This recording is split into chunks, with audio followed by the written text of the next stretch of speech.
And we are off.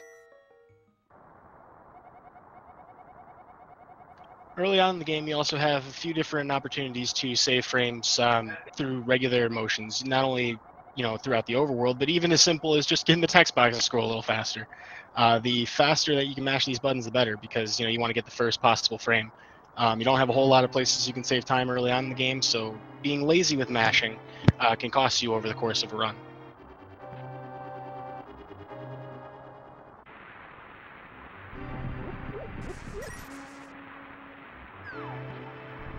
Moving forward, both of our runners are heading towards Hyrule Castle now to begin the escape sequence. And it looks like we are joined by my co-commentator, Dubro6, also known as Deebs, stable of the community. Welcome. Hey, thank you. I got here just in time for the start of the race. Glad I could make it. So yeah, we got, I don't know how much you introed them, but I know Walrus and Tairr have both been in the community and running for a while, so this should be a pretty good race. I made a little bit of mention of some personal bests and other runs they do, but if you know any other, if you know them a little more personally, any other background information you can fill in on them is appreciated. Well, I know Walrus Prime's been playing the game for a little while, and especially recently he's gotten some fresh PBs lately, so he's still, very confident with his game and still trying to improve. Tairr is... I can't say I know as much about him. He's in and out of the community, and he runs the game on and off as far as I know, but I could be wrong there. But again, he's also a pretty solid runner, so I'm expecting a good race. I did notice that actually about Walrus, like you mentioned. His most recent PB on speedrun.com is actually 16 days old, so he's been really grinding lately. Yeah, and I've seen him active in racing and just doing general PB attempts. So yeah, he's pretty on top of his game right now. So far, we're seeing some pretty standard play here, though we haven't seen any major mistakes. Early on in the game, there's you play this part of the game more than anything else, so it'd be hard to imagine them making any large mistakes here in Hyrule Castle. Right. No matter what category you run, I mean, I think this is the only category these two run. They might run a couple of others, but most categories are the exact same when it comes to escape. Maybe some minor differences here and there, but nothing very variant there. Oh, Walrus Prime decided to menu in the middle of that room. That was interesting. Or pause buffer, sorry. Something I don't personally see too very often. We'll see if the couple seconds gets him behind here coming out of the escape. There are a lot of different ways for our runners to handle this ball and chain guard. You'll see Walrus on the left here resorting just to slashes, while Tairr on the right here actually opted for a pot throw. They ended up at the door pretty much identical time though, so it ended up panning out. Yeah, Walrus Prime was actually in a very good position. You can line yourself just directly below him and get 8 slashes off really well, but while he's spinning his ball and chain around, there's a chance that you'll clink and, it can kind of throw off your rhythm. So it's definitely the fastest, but a little bit riskier in that sense, whereas the Tairr with the pot throw strategy was a little bit more consistent. Another lesser-known fact about kind of movement tech in this game, a lot of our audience here will be able to notice is that going up and down stairs that take you from floor to floor, depending on how you hold your input leaving the stairs determines whether or not there's lag. If you're going up and down a set of staircase, you should actually hold left or right to cancel that lag. Normally, Link does a little stutter step. You'll see our runners do this effectively. Yep, and that's something that happens throughout the run. It's a very minor optimization, but most of the time, yeah, you just saw Walrus do it there. He walked straight left into the statue to avoid the lag, and it actually is faster to walk into that statue than, accept the lag and go down diagonally. But yeah, it's something that is pervasive throughout the run whenever you change floors. One other thing, we don't see this, well actually you can see it with Tairr, he has his input display active. When you have the text boxes that you're trying to mash through, you can actually use LNR, which has no other use in this game besides that, but only on the last text box before it disappears completely. Has very limited application besides that, but it does help you avoid accidentally slashing after a text box or dashing once we have the boots. Right. A little fun fact, just to complement what you just said. Any button on the controller will clear the last text box, whether it's a face button, a directional button, or LNR. And like you said, LNR doesn't really do anything else, and it is a good safety in certain places, because if you're mashing, especially if you are, say, in the dark world and you mirror accidentally after a text box, you could, it's just really frustrating, and you could cost yourself a little bit of time having to redo something or something like that. Precisely. And it looks like our runners here are also taking good advantage of pumping to get through the water sections. You lose the most movement speed in water. Right, and just a little note, that was the first big point of RNG, was that dark room with the rats that give you the key, and they both got pretty good key rat RNG there. The worst is if he goes into the top left corner of the room, but they both killed him pretty quickly. But yeah, like you said, water slows you down a lot in this game, so it's especially important to pump or maximize your dashes in water, just to make sure you're getting the most out of the movement tech. Both of our runners very close to 6 minutes on their escape. Pretty standard escape for a lot of runners. We'll see if they're going to pick up the Sanctuary Heart, though. I would assume so. I mean, there's runners even in the top 5 that still get the Sanctuary Heart, and it's a pretty controversial at a high level of the game, whether it's worth it or not. It costs 3 seconds, and many will argue that there's plenty of places in the run that it will save you. So whatever your flavor is, most people tend to pick it up unless you're in the 126 or lower range. Yeah, I was pretty shocked to see Bentizi skip it yesterday. That was very unexpected. Yeah, some runners do, and there is something to be said about how it forces you to kind of play better, but at the same time, it is just that it's just 3 seconds and just gives you that little extra bit of buffer later in the game when the enemies start hitting real hard. And also, the last thing you want is to fail the big key skip in Eastern Palace, or heaven forbid die to it. Yeah, dying early in the light world is very frustrating.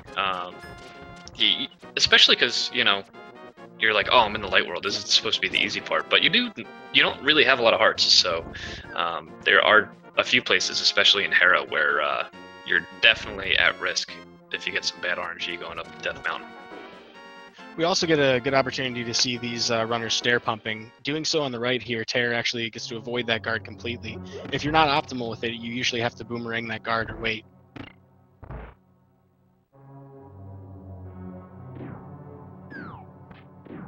Heading into Eastern Palace, though, we have a very straightforward dungeon. They're just going to make a big old loop around it, grab that bow, and we're going to go kill ourselves some Armos Knights. Very true, and the first little trick in the game coming up here is in the skeleton room that Prime's about to enter, and Tairr right behind him. If you haven't heard this yet, we manipulate the spawns here. Walrus actually messed up a little bit, but recognized it and corrected it, so he got through the room very quickly. So the way that room works is when you enter a specific spawn box, the skeletons will spawn in the 4 cardinal directions in relation to length. So we enter the spawn box at a certain point. So the top one spawns in the wall, and you don't have to deal with him.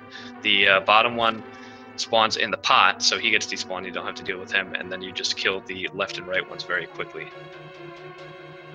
I was very impressed to see him recover from that, because you really do have to know that on like a functional level. If you don't really understand exactly how that all works, you're going to end up getting the 3rd or 4th to spawn on accident. So that was a really great recovery. Yeah, he knew the exact spawn box location. He knew the pixel that he had to step on, and he just went a little too early and had a very good reaction. Speaks to how many times you run the game, doesn't it? Yeah, things like that, especially, they just... If you have enough experience with the game, you know the little things that can go wrong, and you just eventually start to learn, oh, this is how I deal with this is how I deal with that, and it just becomes reactionary. You don't even think about it. We have both of our runners doing the big key skip here, so you can get the big key by using the invincibility frames by bumping off of that popo. The anti-fairies on the switch there can't actually do any damage to you, and if you're standing on the switch right when you start to have collision again, it'll activate the switch and you'll just take a little bit of damage, but you don't have to clear everything in the room like you normally would. Alright, Prime's got the bow, heading up through the top floors of Eastern on his way to the Armos Knights. He's low on rupees right now. This is where you get most of your rupees if you're going to do the tree rupee route. We'll see what these runners end up doing. I'm not sure which route Tairr goes either, so we'll have to see what they decide once they get to the Sahasrara hut. But if you do tree rupees, you want to get most of your rupees in this segment, and they've gone through most of it, and both only have 6, so we're going to have to keep an eye on that later. Yeah, we'll definitely have backups, but actually, speaking of the race I was commentating yesterday, Ben Teasy actually messed up his tree pole route. So, I mean, these are things that, you know, if they do it right, great, they're going to save a fair amount of time over anybody who does a different route. But if it goes wrong, it can definitely waste a lot more time overall. All right, we're going to do a little quick kill on Armos here. For those of you who know that the last Armos left alive regens his health and has to be killed all over again, if you kill him fast enough after the second to last one, that doesn't happen like Walrus just shows there. Good execution. Wastes an arrow, but that shouldn't be too much of a problem. Yeah, and it's also very important about those arrows to have them for later. Looks like Tairr here actually managed to take an extra hit on that, but unfortunately took damage. But a smooth recovery. Yeah, you saw there the last arm was turned red, and he had to use 3 arrows on it once again. So that's what we avoid when we get that quick kill. But not getting it, if you react well enough, does not really lose too much time.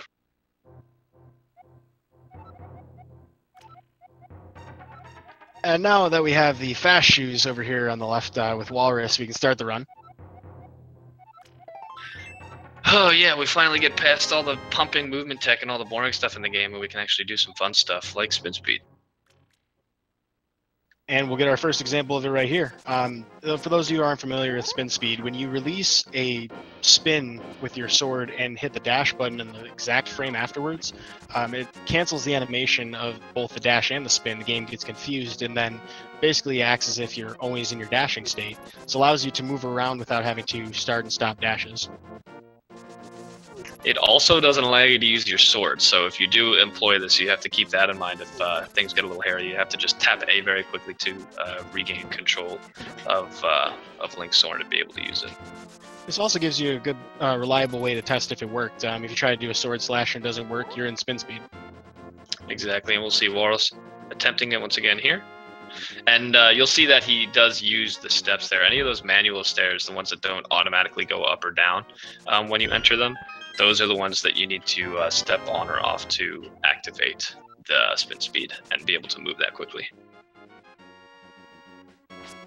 One thing that those of you who are new to the game may not be familiar with is that we have to do these glitches in the Japanese 1.0 version. A lot of these things have been patched out in the international releases when they came out a year or two later.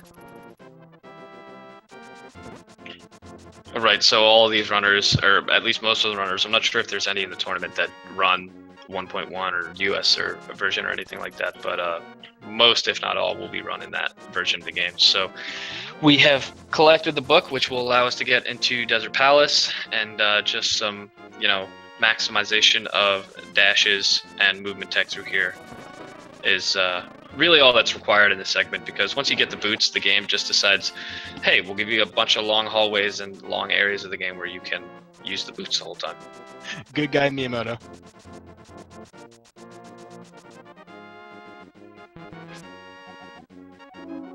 A lot of these longer sections that we're having these dashes, it's really just about knowing exactly where you're aiming. Like, for example, Tairr just used the bush to line up his dash there. You'll use a certain portion of the walls here going into desert to kind of line up your dashes, and when you've done it regularly, you save a lot of time from here. A lot of newer runners, they'll save a lot of time on their PBs just by cleaning up their overworld movement.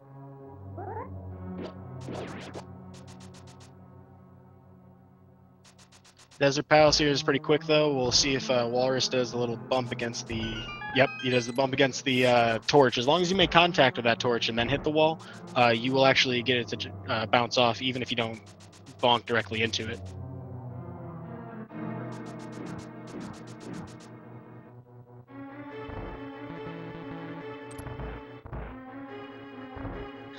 All right, so going back to rupee route, Tairr did not get the rupees behind Sahasrara. I didn't think he would, but I just wasn't sure. And Walrus Prime didn't as well. So they will both be collecting tree rupees later, which we'll explain as we approach. But it looks like Tairr is in a pretty good spot with his rupee count. But hopefully Walrus can pick up some rupees later in a specific couple of rooms where there's popos who might drop some rupees. Yeah, when done right, it looks really amazing. You know, you just get all the way to Palace of Darkness where you need the 110 rupees to get in, and you know, some people will show up with 111. You just gotta kind of nod your head and be like, okay, it worked. Right. So we got the gloves now, which will allow us to get to the second half of this dungeon, and yeah, this is just a collecting spree. There's no real tricks or anything. You just collect what you need and then head over to Land Mollusk, which is arguably the most frustrating and difficult boss to kill quickly in the game. So it's an interesting disparity. You know, the dungeon's pretty simple, straightforward, nothing flashy, and then you have a very, very random boss fight. And that's a large portion of the frustration is while these the 3 worms of Land Mollusk do spawn in the exact same spot in the first round, every spawn point from there is random. Also depends on how you actually fight the boss. And on top of that, you don't necessarily know what direction they're going to be flying when they do fly, even on the first round. So you can do a lot of damage in the first cycle, but if you aren't lucky with it, you kind of have at least 2 or 3 cycles to deal with, and it's a big time loss for a lot of higher underrunners.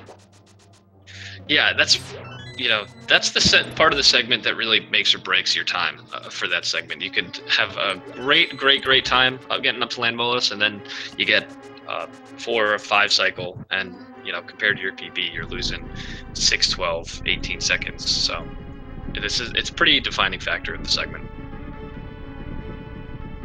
Walrus here is about to start the fight. Tairr is pretty hot in the heels. We are still pretty close so far here in the light world. These are higher caliber runners, so we should be expecting that. But we'll see whether this RNG or AGA ends up being the bigger difference.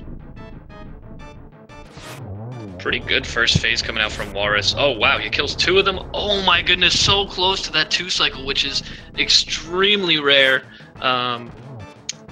And then misfires on the beginning of the 3rd cycle, so this should just be a 4 cycle here, yeah. That's an exceptional boss fight, though. You can just misfired on that 3rd cycle and finishes up the fight.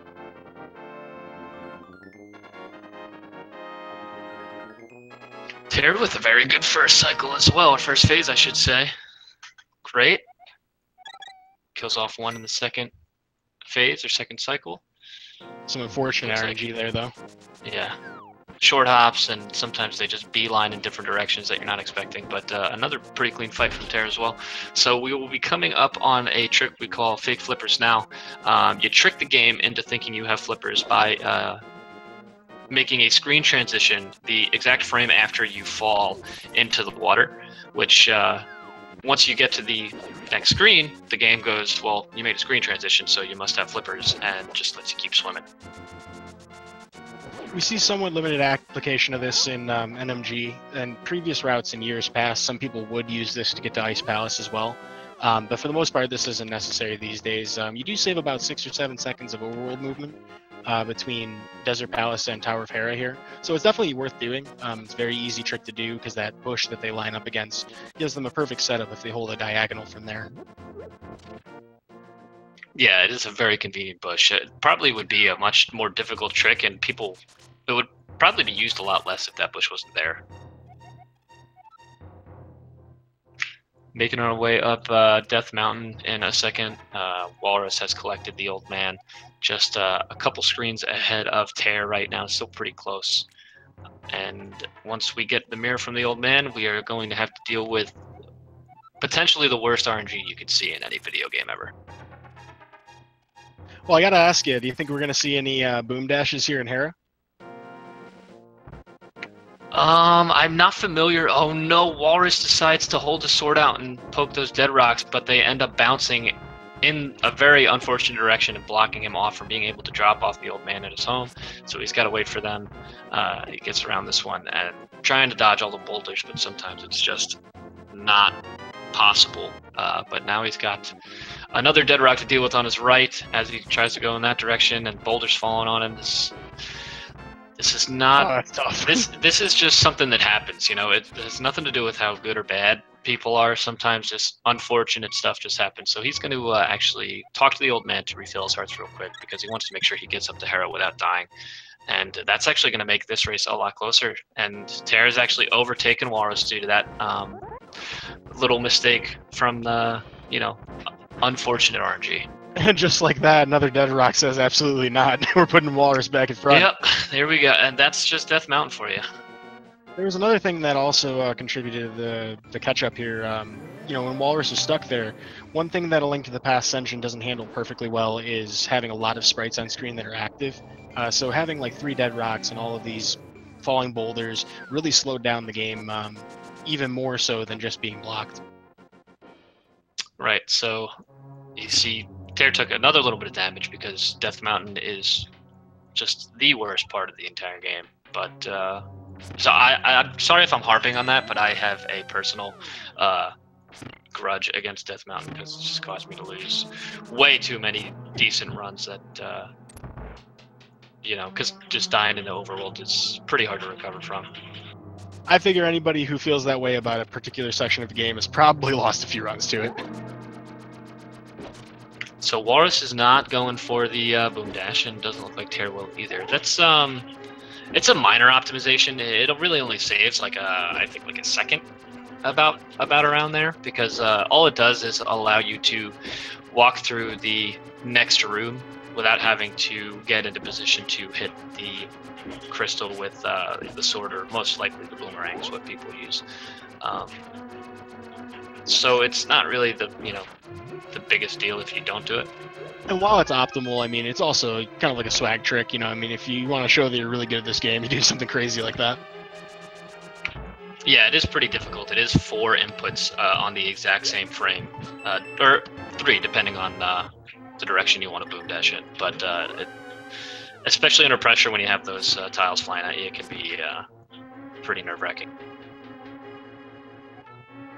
As we approach the top of Hera, it looks like both of our runners are going to have to pick up a bomb here, and then they should have 1 bomb to attempt the bomb jump with. If they fail it, there is 1 backup bomb that they can get without mirroring in the same room, but this is a very pivotal trick to do because if you mess it up, it's very costly.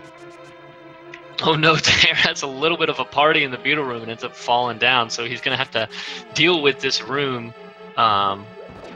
Oh no, sorry, they don't spawn. They only spawn if you mirror out, so he doesn't have to deal with those guys again, fortunately. Looks like Walrus got a pretty smooth bomb jump over to the Moon Pearl.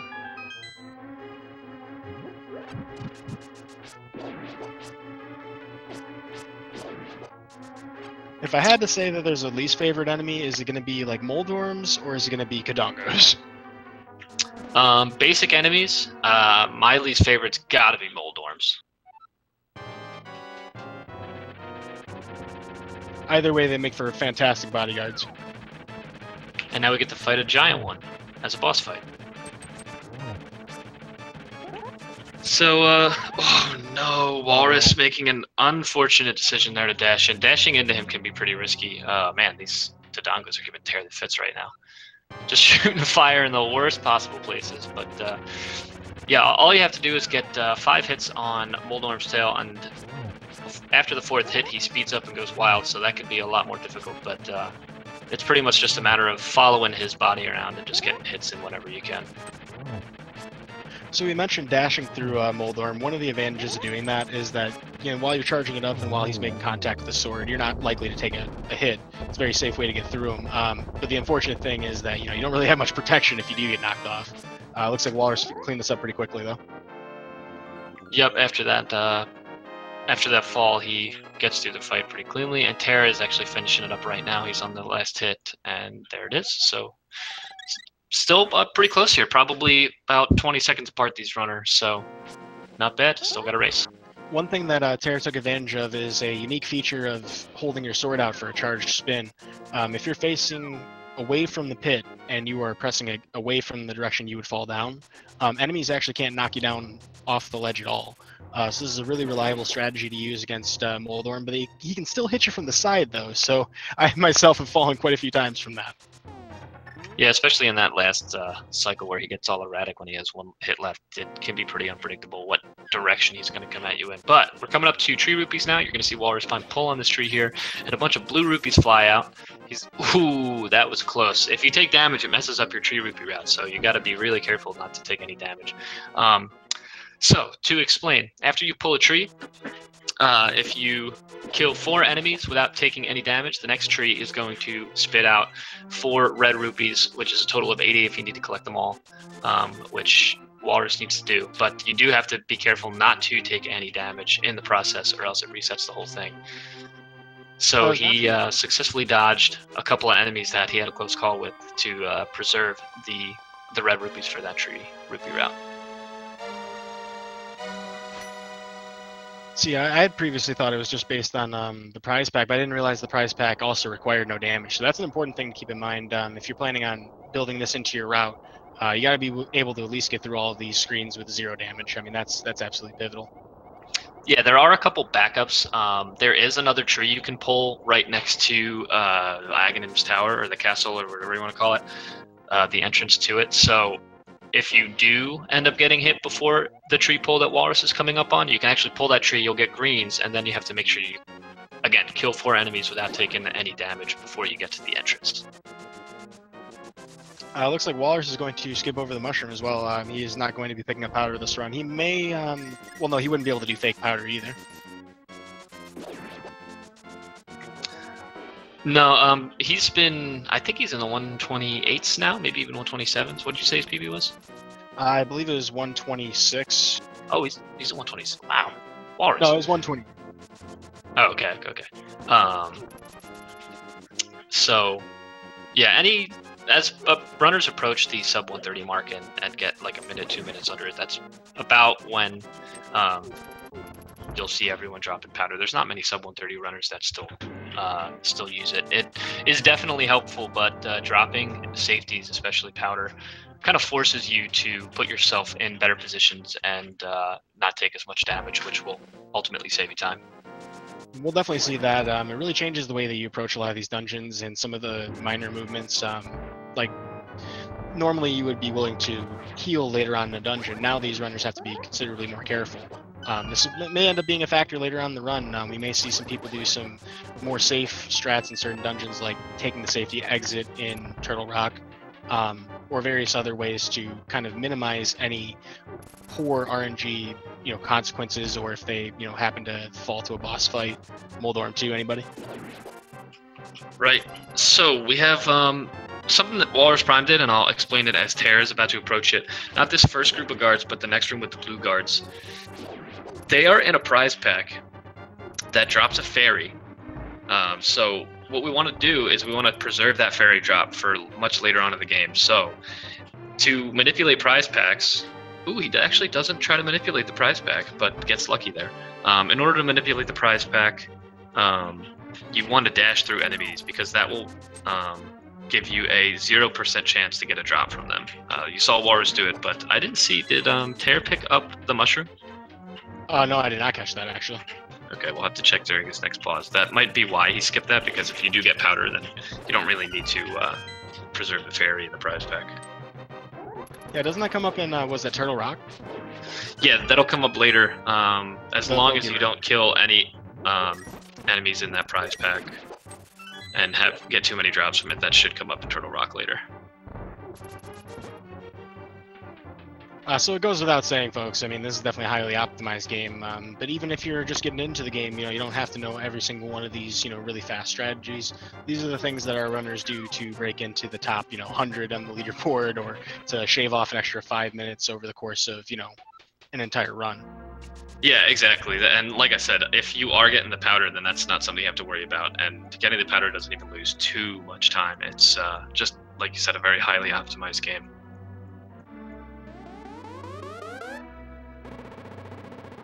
We are actually coming up on the next of our large RNG events.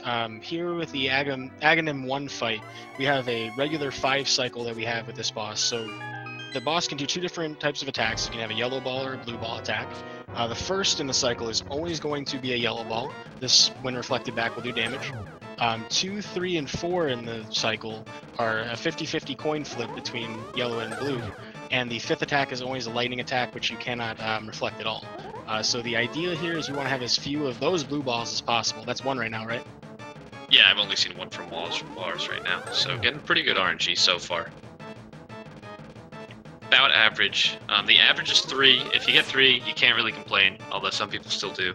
But any more than 3, everybody complains.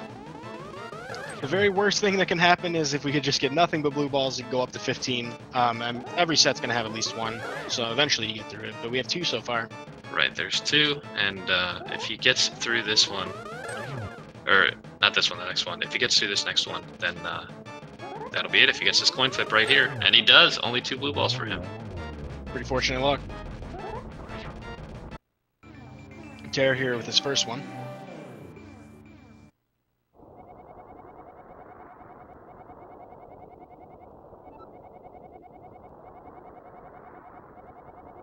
Ooh, oh, was that 3? I think he's at 3, but I unfortunately looked away for a brief moment, so I didn't see if the second possible blue ball was a blue ball. We'll know when he finishes the fight how many he's had, though. Oh no. Yeah, this is unfortunate. I mean, this was a pretty good race, and not saying it won't be, but Tairr is getting pretty unlucky here.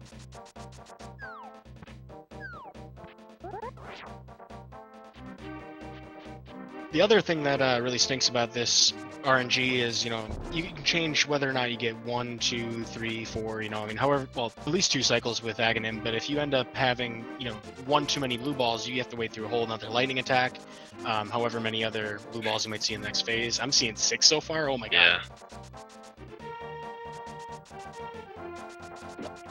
Alright, if he gets good luck and that was only 6, he'll finish before the next lightning attack. Oh, there we go. Okay, good. I think it was 5. I think it was 5, but I'm not sure. 6? It was 6? Yeah, that was definitely 6. Yeah, okay. That was unfortunate. He loses time from the extra blue balls and the extra lightning cycle, but there's definitely plenty of game left. There's still about an hour left to go, and plenty of risky areas in the Dark World, and just overall gameplay that can help Tairr catch up. So, Walrus has paid off the monkey. He's gotten into the Palace of Darkness, and he's going to go on a little key collecting spree just before he comes to, I guess, the first really major trick in the game. It's not really a big skip because it only saves 20 to 30 seconds or so. I don't know the exact number, so you'd have to it's ask definitely somebody costly who's more to miss. knowledgeable than me. But what was that? It's definitely a costly mistake to make if you don't get that, though. If you have to walk around the other way, then you lose the time of setting up the trick, and it's definitely something to learn if you're going to do this category for a long period of time. And there's lots of different setups too. With the bomb jump, you can do with pause buffers, select buffers.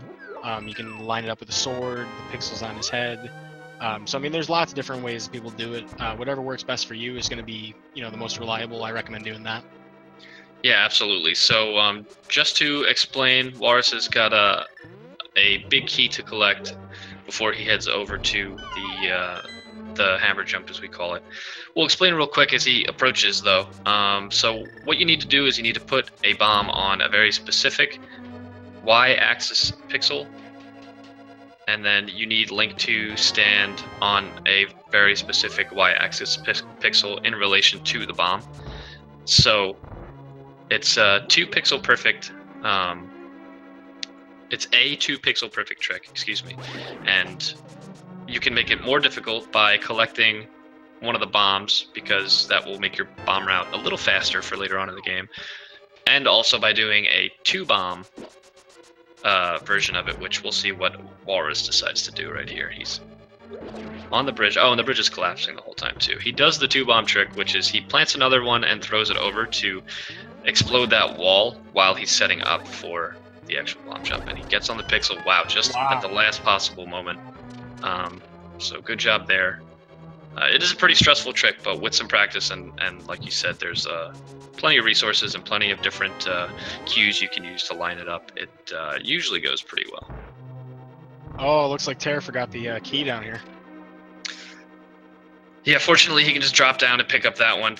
This this dungeon's a little funky because you just keep mirroring back so many times that you can lose track of what point you're at, and that happens more often than you might think. So fortunately he could just drop down, get that key, and then make his way over to the big key now.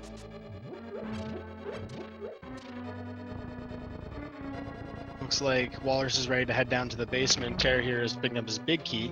We'll see how he ends up handling the bomb jump strats. I personally don't even include the second bomb yet. It's always impressive to me that anybody does. But you'll see though that they're not just contending with those 2 pixel perfect movements and the timing, the dropping bridge. You also have to contend with the bomb's fuse itself. So if you place that bomb and you throw the other one, you don't have very many frames to line up your positioning. So it was very effective to see, or I'm very impressed to see Walrus pull that off. We'll see how Tairr does with this coming up. Right, and we saw Walrus just go through one of the Mimics rooms. They are personally my favorite room in the game, especially to practice, because they're just intricate. With the red Mimics that do the opposite of what Link does, it's very counterintuitive trying to get them into position while putting yourself in position to shoot an arrow at them. So anytime anyone goes through those rooms quickly is pretty impressive. Wow, and we got a really solid bomb jump from Tairr too. Yeah, that was a lot less buffers than Walrus Prime, so that definitely helped him catch up just a little bit. Here we have the Helmasaur King. Helmasaur King here takes 17 hits from the hammer. You can also destroy the shell using 4 bombs. I've heard a little bit of disagreement about what the intended strat was from the developers, but all you gotta do is destroy that shell, hit him a few more times, and this is a pretty fast wrap-up. Very good fight from Walrus there. He got decent RNG, and he got the hammers. The hammer strat 3 times in a row, which that's a very, very precise trick, is hitting Helmasaur with hammers. Oh, nice hammer dash there from Tairr. Pretty interesting strat if you need to collect all of those hearts. But yeah, Walrus gets through the fight pretty quickly and gets some good RNG with Helmasaur's movement. Oh, and also, we were wondering earlier if Tairr did pick up the mushroom. He did. So it's pretty likely if you're going to grab powder that you do so after this dungeon, or if not, you would usually do it on your way to get Quake and the flippers. Yeah, there's a couple different places depending on when people think they actually need the powder, and I know another common time to do it is right after you get the bird and the flute. You just release the bird, fly over. So we'll see at which moment Tairr decides to go over there to get the powder. There's also, of course, the possibility that he's going to do the fake powder glitch, which would be interesting to see.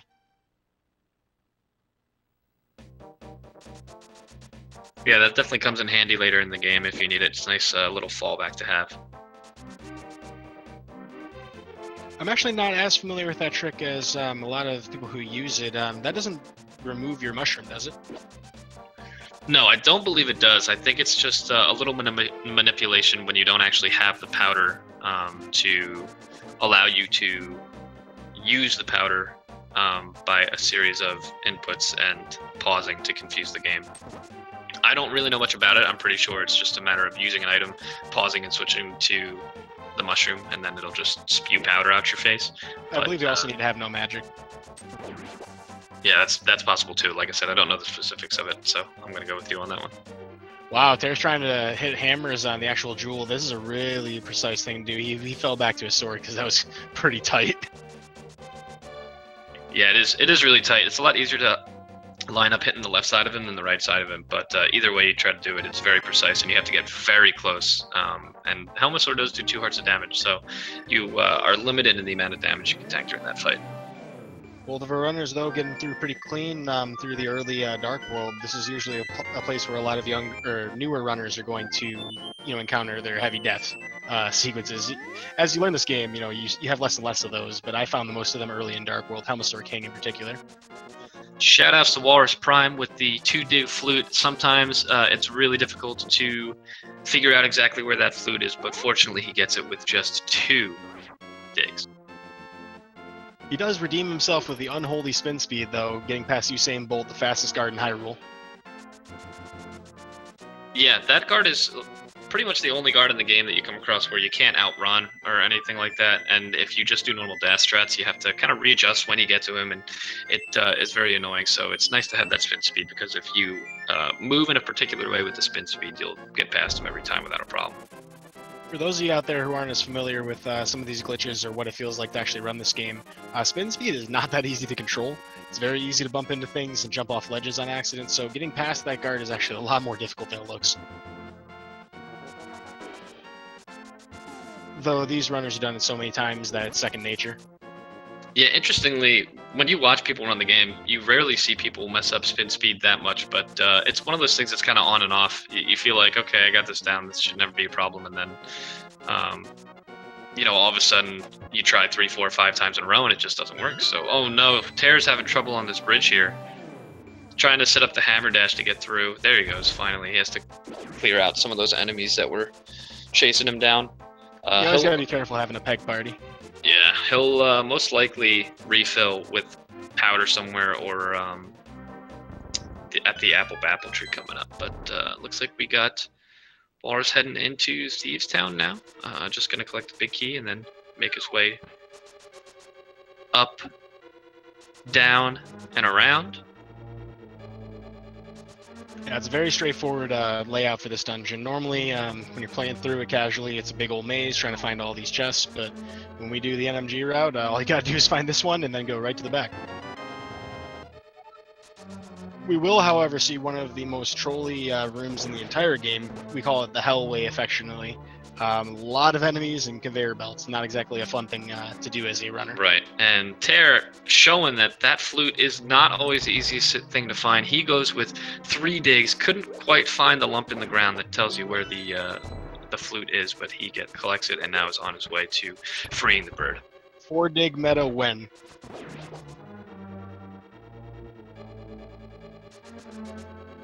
Walrus coming into the Hellway. If you dash onto a very specific pixel here, then you can potentially, if given good RNG, just dash straight up through the room, but he didn't have good RNG and then had to readjust, and then got even worse RNG as he was trying to get up the room.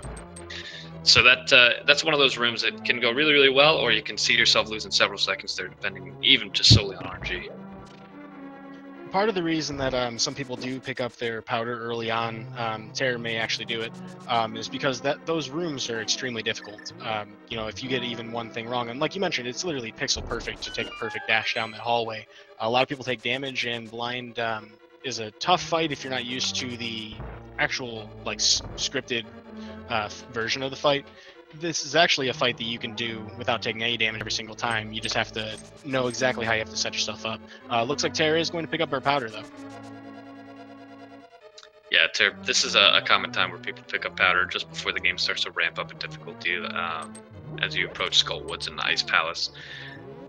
But as you mentioned, yeah, the boss fight for blind is scripted. It's one of, I think, only 2 scripted boss fights in the game, because every other enemy has some sort of RNG factor involved. It's just this and Armos, so... Thankfully, Armos is very easy to figure it out, and you can do that one pretty fast. Yeah, blind the movement's a little bit more difficult to figure out, but we'll watch how Walrus's execution is, and hopefully he'll be able to show off the quick kill. Walrus does take the fast dash through this room. You can go back through the room to the right and then up, or just go through those conveyors. Very easy place to fall down, though. I imagine you're going to see pretty much every top runner doing it that way, though. Yeah, most runners dash up through that room. So we got Walrus going into the blind fight now. Dashing up the room. Getting in position here. Just above blind. 3 pokes. And then he'll get into position on the top right. And then another 3 pokes. And then there's a little setup here. And then another 3 pokes or slashes. There you go. And that's a pretty optimal point to finish that fight at. But as long as the fight goes properly, that's how it will go every single time. And it can definitely go sideways. Blind has a number of different attacks he can do. You saw the heads all individually do their own little beam attack. We don't have a magic shield or anything, so we can't block those. And then I believe it's the 3rd or the 4th one of each cycle of these shots that actually tracks Link's position. So you can sit in one spot, but eventually you will actually get hit by one of those if you're not moving constantly. A lot of people have trouble tracking all 3 of the heads. You also can get hit by a laser attack if you let blind move around for too long. Yeah, the laser attacks are actually random, the only point of randomness in the fight. But as you said, it's, I believe, the first beam that a head throws out, and then every third or fourth after that, I'm not sure. So you just have to kind of try and keep track of the timing of when those are going to be coming at you, and make sure you just move a little bit out of the way after he shoots. Tairr here has opened the floor, though. He's ready to make his way to his basement, pick up his Titan mitts so that we can pick up all the heavy stuff in the game, and also finish off blind. Walrus over here is going to upgrade his sword by finding this frogman, who is actually a blacksmith in disguise.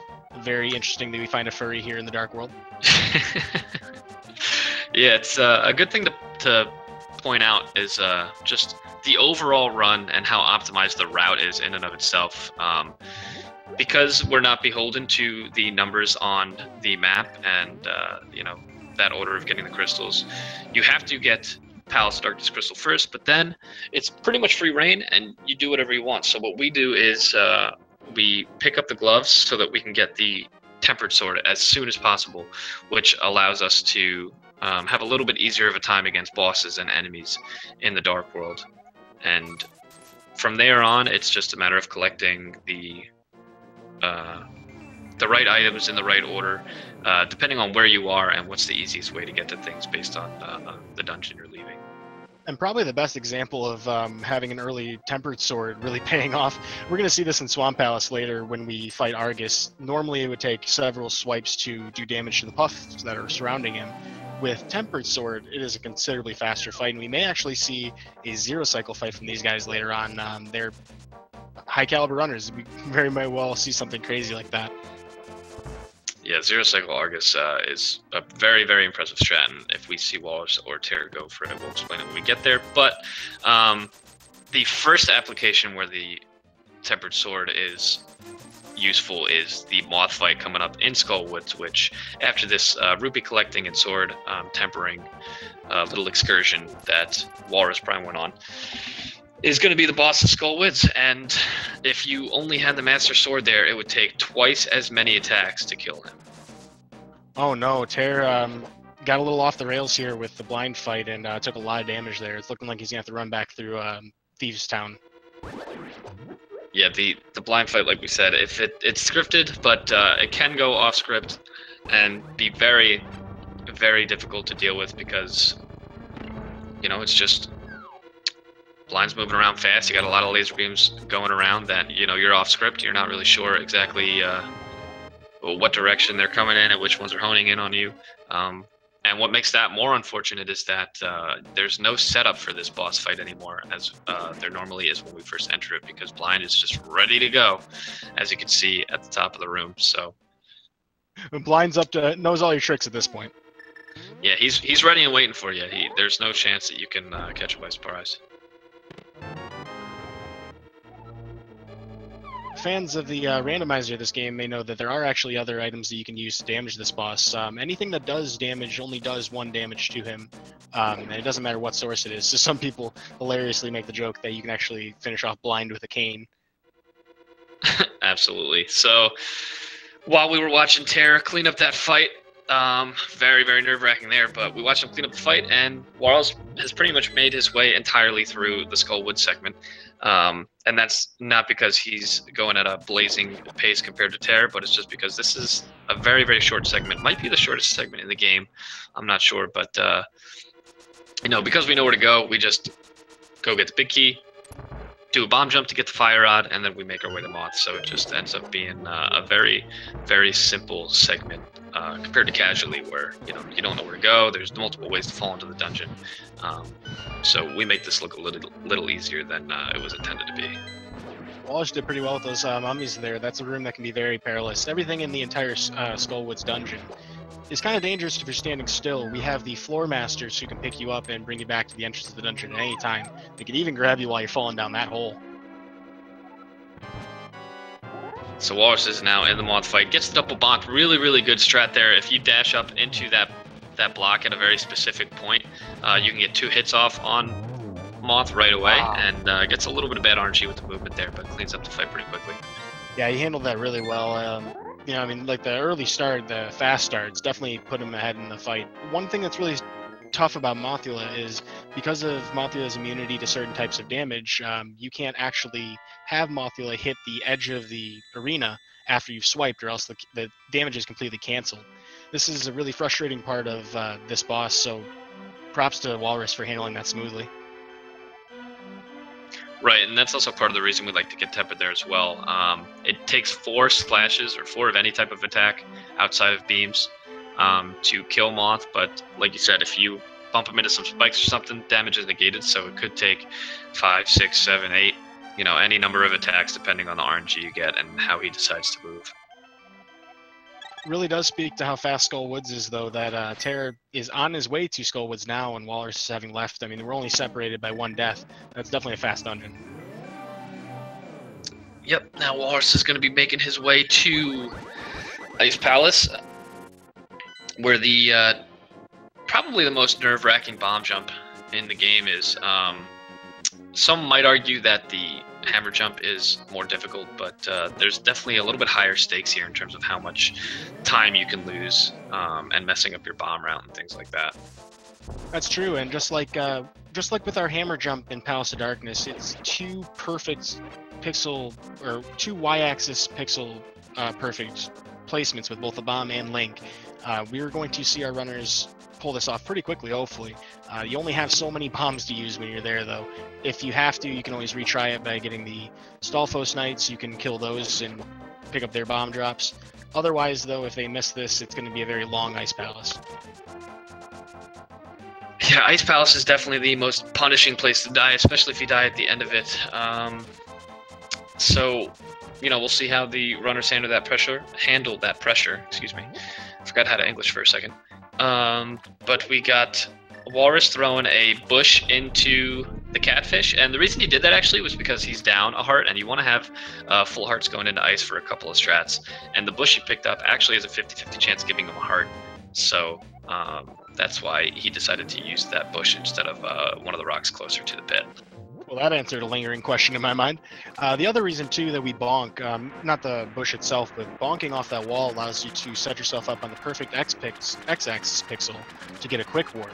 A quick warp, depending on where you have the camera panned in the screen, if you do a warp on the precise pixel, you'll actually finish the warp 34 frames faster every single time. We see this in Death Mountain, we see that one. Tairr here trying the bomb jump, got it very effectively. Yep, saw a bomb jump from Tairr. Looks like he had to kill one of those Moldorms, and I hate Moldorms, so kudos to Tairr for that. He's doing the world of Hyrule a service. Absolutely, 100%, I agree. So, we got Walrus Prime picking up the flippers now. He can actually swim without the game telling him no anymore. We don't have to try to glitch our way around. So he's going to make his way over to Ice Palace now, while Tairr is already, you know, close to the end of Skullwoods. Again, just a very, very quick, but can be dangerous segment. You've seen Tairr take a lot of damage here already. So we'll see how he fares as he approaches Mothula. We'll see how Tairr fares, and we'll also see he has an opportunity to use powder as well on one of the bunny beams that he'll have up ahead. I have to imagine he'll probably heal before this boss, though. Yeah, I would assume so, having the powder. And with that, Walrus is already entering Ice Palace. Mad Rosard in chat asking if the caterpillar things are called Moldors. They're called Moldorms. And there's the small variety and then the big boss variety, which we hate almost equally. Yeah, I'd say you can lose just as much time to the boss if you compare it to all of the little Moldorms in the game combined. Oh no, Tairr! Oh, unfortunately, Tairr wasn't able to get to that bunny beam in time. But again, this is a not as costly death. You just have to make your way through these couple of rooms, but he'll be right back where he was. Part of the reason of that, we may not have explained this previously, but when you die in a dungeon, you respawn at the last entrance that you entered from. This can be used very effectively in Turtle Rock as well, which we'll see ahead. In this situation, though, Tairr just gets right back up on the horse like a good speedrunner and gets right back into it. Right, and Walrus has collected hearts before entering Ice Palace, so he's going to be able to utilize some of the beam strats that I was talking about. One he already did utilize. Oh no, Tairr getting the Wallmaster. Ooh, a nice little Stalfos quick kill there. And right here is another place where he'll use the beams to kill these jellies pretty quickly, and then set himself up with a little damage boost to dash straight through the middle of the room. And now we're on to the bomb jump. Another, you have 3 X-axis pixel options to place the bomb, and then you have to put Link on a very specific pixel in relation to it in order to get yourself across. But Walrus has no problem with it there. Yeah, I don't know how he got that so smoothly. Yeah, very, very difficult, but I know Walrus has practiced a lot of these rooms and a lot of the bigger tricks a lot, so at some point it just becomes muscle memory. One resource that newer runners may find really effective if they're trying to practice these individual rooms, all of us who are familiar with emulators know that you can generally make save states. We have a resource called the Link to the Past hack. It's in its 9th version that you can find, which will allow you to work with presets. You can do it with a button press command, L, B, and like select or something like that. If you want to work on a trick constantly, though, it's a great way to do it. Yeah, the practice hack is how we have so many people with sub 130. You know, a couple of years ago, if somebody told the community that, you know, I think it's like 60 or 70 people have a run under 90 minutes, they probably would have been laughed at. But the practice hack has been so useful to so many members of the community, just practicing specific moves, specific strats, and helping everyone grind their times down. Hey, and this tournament's twice as large as it was in 2016, so I'm not surprised at all by that. Yeah. Wow, really clean fight from Walrus. Yeah, that was the 6 flat strat. That's the 2nd fastest strat. As far as I know, there might be one that's slightly faster than that, other than the poke dashes. But yeah, he has a really, really fast fight there, and very risky too, but doesn't take any damage, and now he's just on his way to the Swamp Palace. Cold Stare is extra challenging as a boss fight. You have a lot of things moving at once. You have all 3 of the puffs of Cold Stare itself. You have the ice falling down from the ceiling, which tracks your current position, and then either goes upwards or in the cardinal directions, north, south, west, or on diagonals. You have to contend with those and the fact that those puffs are bouncing around the room.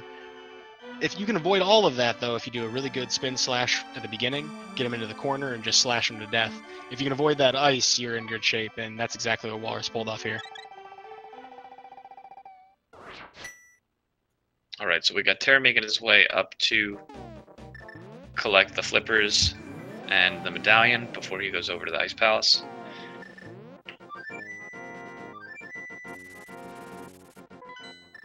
He has taken a half a heart of damage, so he will probably go on a little heart collecting spree as well. We'll see if he can have full hearts entering Ice Palace, but we see Walrus. It's just going to enter. This is the quickest and closest place to Swamp Palace to enter the Dark World.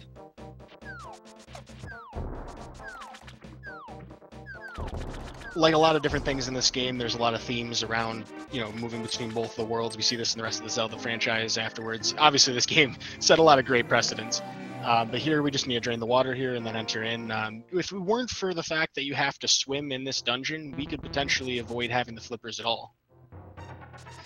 I was actually just thinking that if somebody can find a way, a non-major glitch that allows us to, get through the Swamp Palace without using the flippers, then we won't need the flippers at all and would actually be able to skip that. But there's way too much water, so that's very, very difficult to do, and probably why it hasn't been found yet. We'd have to come up with a pretty crazy name, though, like fake flippers. For the most part, though, this dungeon is very straightforward. Walrus here is going to just dash through to get to the keys that could be otherwise submerged. We will make our way through to the other half of the dungeon to pick the big key back up. We'll come back through to get the hook shot. And then it's our fun friend Argus to see if we end up seeing the sweetest strat out of that. There is a way to do it in 0 cycles. We'll explain that as we get closer to it. Alright, Tairr's got the flippers. He's making his way to Ice Palace, finishing his collected spree. And I guess a little bit of general information about Swamp Palace is that some consider it to be the most boring segment in the game because you're overpowered at this point, but there's enemies everywhere. The RNG is at full capacity, and while there's really no threat of dying, it has happened before, but there's not a big threat of dying, and your biggest time losses are just from getting bad RNG, running into enemies here and there, and just little things and no major mistakes, unless you die at Argus or something like that. It is entirely possible that someone forgets to hit the switch upstairs. I haven't personally seen it, but that would be the other possible way to lose time here.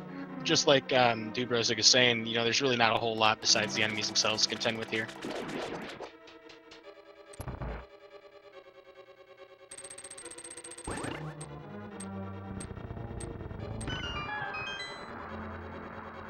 Looks like Tairr's tearing through Ice Palace. The nice thing about Ice Palace is that a lot of these rooms are just very straightforward. He pops his head in here, walks right back out. He's going to do the same thing in the next room with the switch on the floor. A lot of these dungeons would normally be considerably longer casually. We get to skip more than half of it, which is a great feeling with that bomb jump.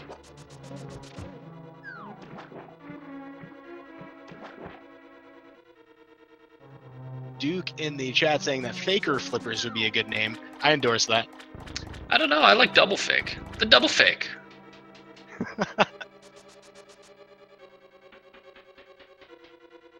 Surely there's somebody in the community who has a penchant for nomenclature. I'm sure Blunt Bunny's around. Looks like Tairr having to pick up an extra bomb there as he makes his way over to the bomb jump.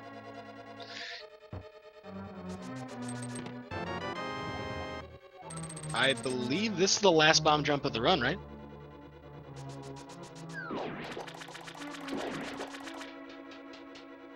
Yeah, I can't think of any other required ones. Oh, wow. He barely got into position there. At the last possible moment, he was just kind of fiddling up and down, and wow, that was crazy. He literally got into position at the very last second.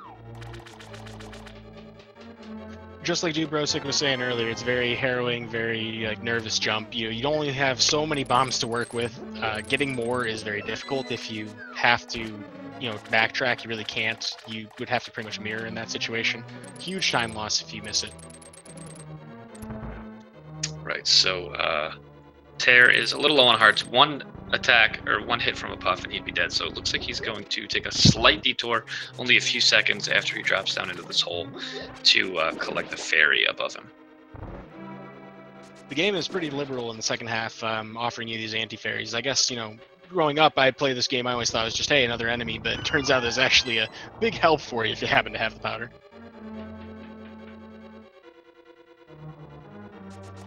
And we'll get to see how Tairr here is going to handle the cold stare fight. Be tough to see him do it better than Walrus did, though. Yeah, we'll see what strategy he employs here. They're going to be coming up on these boss fights at just around the same time, so we'll have to keep an eye on. And until hopefully we'll be done before Walrus makes it over to. Oh, Tairr actually, since he had full hearts, was making use of a little glitch that allows you to break open the ice with less than 8 fire rod shots, but the puffs do get away from him, so he's going to have to be careful of the falling ice. And the puffs coming at him, and he cleans up the fight. Goodness. Now we got Walrus going for the zero cycle Argus. So kind of a glitchy fight here, but unfortunately he gets charged at and drops the hook shot, or the sword, so he doesn't really pull off the zero cycle. But we'll see if he goes for, yeah, he's going for a quick kill on this second phase of the fight. We'll see if he gets it. There we go. 2 fire rods and a tempered sword spin to save about a second there instead of 2 tempered sword spins. Now, the way the zero cycle Argus works is you have to go into dash into the room so your sword's out, and then you have to hook dash while holding your sword out, which puts you in a glitch state that allows pokes to do just as much damage as slashes. And then you have to rhythmically use the hook shot so that you time it and use it before you actually retract the sword from each poke, and all of that happening at once while the boss is at different rates and RNGs going in your direction can be pretty difficult. But so those are hook dashes that he's doing, like he's basically frame perfect Y and A at the same time. The first one is a hook dash. I see. Every other consecutive hook after that is just hitting the Y button. That's interesting. Although the glitch with cold stare, I've never actually seen that before. Do you know how that actually works? I don't know exactly how it works, but it has something to do with hitting the ice block with the fire and with sword beams at the same time or within the same few frames, and kind of tricking the game into thinking you hit it with 2 fire beams. That was impressive, though. I mean, it was amazing to see that. Tairr clearly has a pretty deep knowledge of the game. Yeah, like I said, Tairr's been around for some time, so he knows a good amount about the game, and I'm not surprised to see him employ certain strats like that. Walrus over here making his ascent to Death Mountain to pick up Ether. We're going to use this to get into Misery Mire. We're doing a little bit of shopping. I didn't see if he already picked up the ice rod. I don't believe he did. I'll probably go for the ice right after he gets this medallion up here. He's employing a hook dash, which is just, Y and A on the same frame when you're using the hook shot, or when you have the hook shot out, and that actually puts you in the spin speed state, like we were explaining before, when you do the sword spin and then hit A on the exact frame after. So it's a little quicker, a little easier, and now that we have the hook shot, we'll use it in a few spots. And it also allows for a sword climb. If you hook dash with your sword out, it allows you to walk up the stairs at normal movement speed, which is much faster than normal stair speed. So if you do it well, you can save some time up the little and the big stairs in that segment. Also seeing here from chat, I didn't even notice this. It looks like Tairr lost his shield. We're seeing calls for how this is saving in frames. That's a ballsy strat, I would say. I mean, they're not 100% off, because I know that there are very specific points where having the shield actually causes lag frames. So there are certain points, when you watch the Aghanim fight, it already happened, but during each lightning attack, you'll see the runners grabbing the top wall, and that is a little manipulation to take your shield sprite off the screen. I believe. This is what I've heard, so I'm not sure how 100% accurate this is. I do it for frustration. That. Yeah, it's taking the shield off the screen reduces the amount of lag. Now we get to see if Walrus is a true meme lord going to pick up that bird or not. Hey, we get it. Walrus is 100% the meme lord, as he's the one who created the meme, I'm pretty sure. Was it Walrus? Oh, I hope somebody in chat can correct me, because I think it was, but I'm sure somebody has the original clip lying around somewhere. Well, hey, it sounds like there's a story behind that. I'm not as familiar with that. Mind sharing that with the rest of our audience? That was a really, really good Mire 2 coming out from Walrus Prime, and not to ignore you, I will, but that's a very, very difficult room. How did he not get hit? What the heck in frame rule was that? He just walked right through that. So, it was the last NMG tournament we had a couple of years ago, Walrus, I believe it was Walrus, came up to this dungeon and did a couple of weird things, and then ended up picking up the bird when he didn't mean to, and was just like, what do I do with this? And then just threw it in the water, never to be seen again. And it just, stole the audience's heart, and now it's something that we see in tournaments all around the world. Tell you what, though, I wish I had his luck with that frame rule. That was incredible. I can't believe he didn't take damage from that fire snake. Yeah, that was a frame rule thing.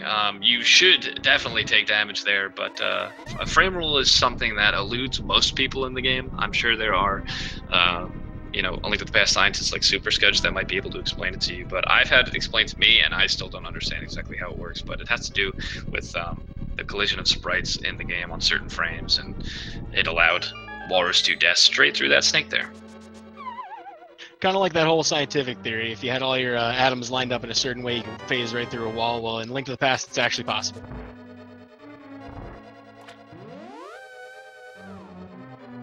Here we have Walrus getting ready to head towards the basement. On our right side, we have Tairr picking up his hook shot. He's getting ready to fight Argus pretty quickly here.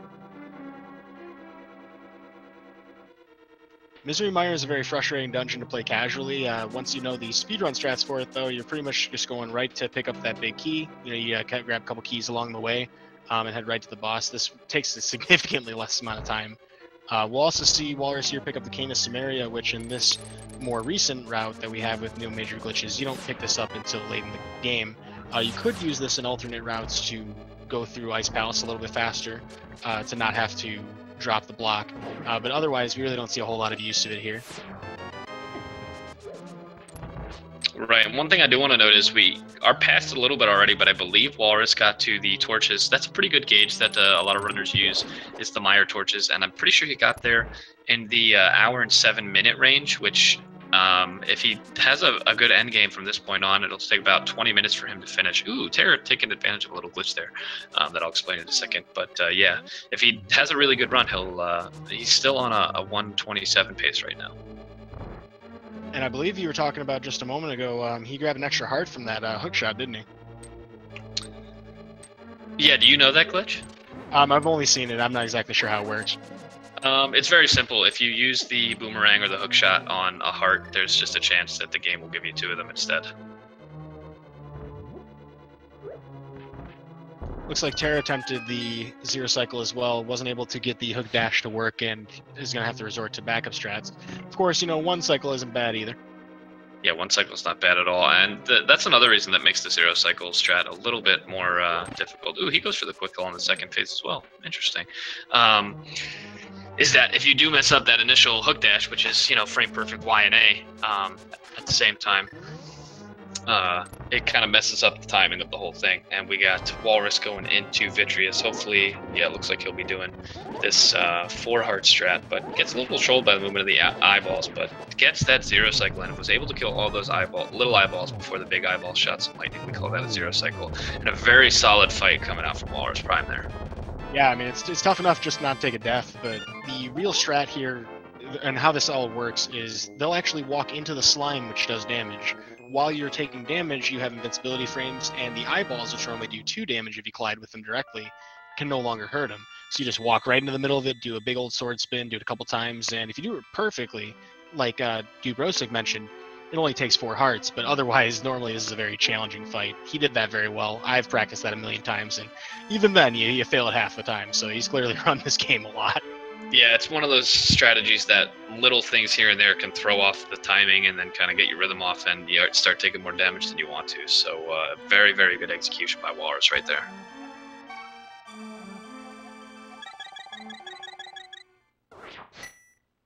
Looks like Tairr's on his way to grab the ether so he can head over to Meyer as well. We're still looking at a 1 dungeon gap. For all we know, though, a bad Trinex fight, which I wouldn't anticipate at this level of play, or possibly even a fall to Moldorm 2 or Ganon could still, help to tilt this back in one direction. It's only 1 death difference. I mean, I wouldn't discount anything at this point. The endgame is very tough. Turtle Rock is a very unforgiving segment, and Trinex, while he's not the most difficult boss, you can run out of magic, or you can die at him and lose a few minutes just from that. And there's plenty of hard-hitting enemies in the dungeon as well. So this is where the run kind of ramps up in terms of difficulty, in terms of both, trying not to take damage and executing specific tricks in each room. So it does get a little bit tougher, but like you said, Walrus and Tairr are both at a decently high level, so I'm hoping we don't see too many mishaps. Thankfully, Walrus was able to avoid the dead rocks.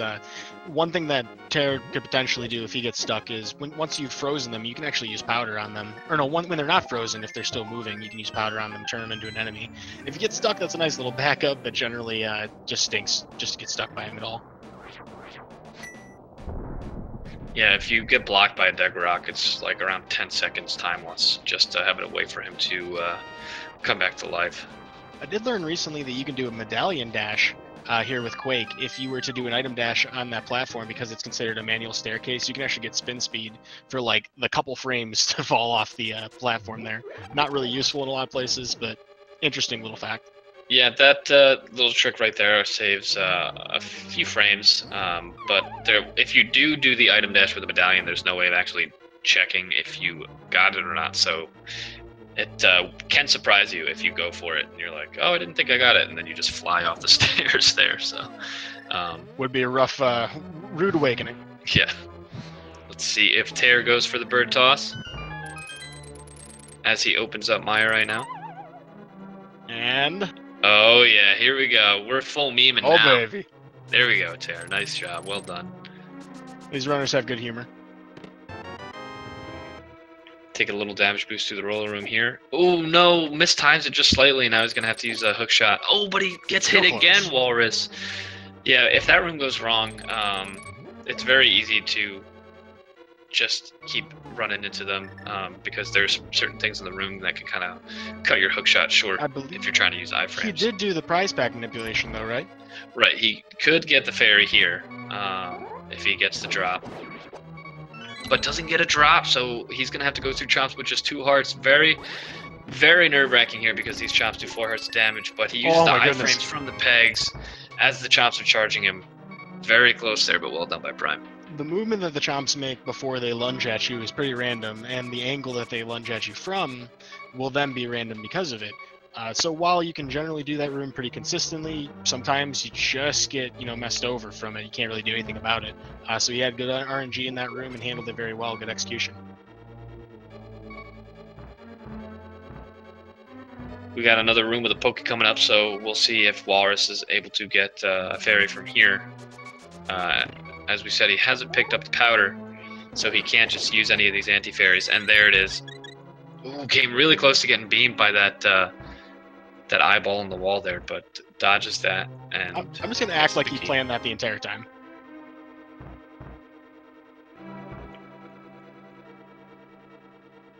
With that, though, we're going to make our way back through this room. Taking the pipe down to the former room is actually slower. We just walk back through these pipes here. Having a little bit of a Mario moment. Yeah, I mean, come on. Mario's definitely the only one that's allowed to use pipes. Come on. Come on, Link. What do you think? Question. Is there any reason why Tairr is 1 dungeon behind? Just suffered a couple of unfortunate deaths along the way. None of them lost him too much time. But I believe he's had 2 deaths so far. Other than that, a couple of rooms of pretty bad RNG. It hasn't been overwhelming though. Tairr did actually have 6 blue balls against Aghanim, although I wouldn't say that's the difference here. Death definitely costs you more. Walrus Prime utilizing the iframes from the pegs again to just walk straight through that spike pin. And he's looking like he's in pretty decent shape. He's just got to get through the laser skip and try next. And he'll be on to Ganon's Tower.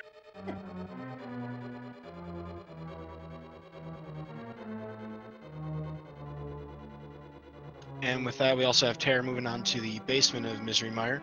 There was a trick that we didn't get an opportunity to explain. There's a dash you can do with a cane in the basement. You'll see it in a few moments when he goes to a dark room. You can use the fact that you can item dash to get the Samaria block to explode, and taking advantage of that, you can get all the way to the end of the room and hit the switch. We also missed, sorry, I apologize for that, but Walrus there pulled off laser bridge skip. If you start the dash at the right Y pixel, you can slide past the little wall there, and the laser will never hit you. Looks like Tairr didn't opt to do the Samaria dash, and unfortunately misses the switch as well. Quick little adjustment, gets the crystal now, and he's on his way while Walrus Prime is heading into Trinex. He's going to do the backdoor strat, where you use the back walls, a little bit of a buffer, to kill that redhead very quickly, and he switches over to the ice rod before he gets that last hit on the redhead, and avoids having to wait through the explosion of the redhead before he can menu again, and clears up that ice head very quickly, and now just a double spin and a slash cleans up the fight. Very, very good execution there by Walrus. Again, having a great run. I'm not sure how he is compared to his PB. We'll see if his timer turns red at all during this cutscene, but he's doing a great job. I think he finished that last phase of Trinex at the the fastest possible frame, didn't he? What was that? I think he finished Trinex there in the first possible frame of that last phase. If he keeps spinning around the room, he'll eventually only be vulnerable in the center of his body. So getting those head hits is definitely fast. Yep, you can bounce off him in such a way that the spin will hit twice, and then you only have to do 1 slash. And if your reactions are quick enough, you just hold right and slash as he's coming at you. And yeah, that's a pretty quick kill compared to trying to chase him around the room. Looks like Tairr also had a perfect 4-heart strat against Vitreous. That was very impressive to see. If you do it right, you only take 4 hearts. Unfortunately, because those eyeballs do 3 hearts, thanks chat for correcting me, it's a very dangerous strat. With that, we're heading to GT. Yep, he cleans up that fight, and he'll make his way to Turtle Rock, and Walrus Prime is just on a mad dash to the end of the game. He's on pretty solid pace, trying my best not to jinx him here, but I'm definitely rooting for him. Here in Ganon's Tower, we're going to make a very quick shopping spree before we head back up to the top. Big things that we definitely need is we need the big key in order to get through one of the doors early on in the second half, or in the upstairs. And we also need to bring a certain number of keys with us. We route this so that we don't have to stop to pick up keys later. Yeah, you have an option of 3 different keys that you can pick up. He just walks right by the first one. That's the slowest, but only by a second, and definitely the easiest. Some of the more common one at this level is at the very end of Ganon's Tower, and we'll talk about that when we get there.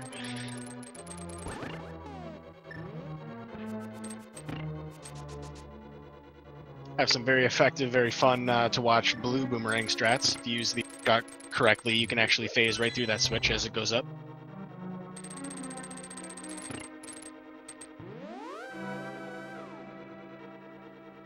Yeah, Tairr, it's these little optimizations in the game that really make it fun to watch. Did Tairr get stopped by Dead Rocks? Yeah, he definitely did. The Dead Rocks, man.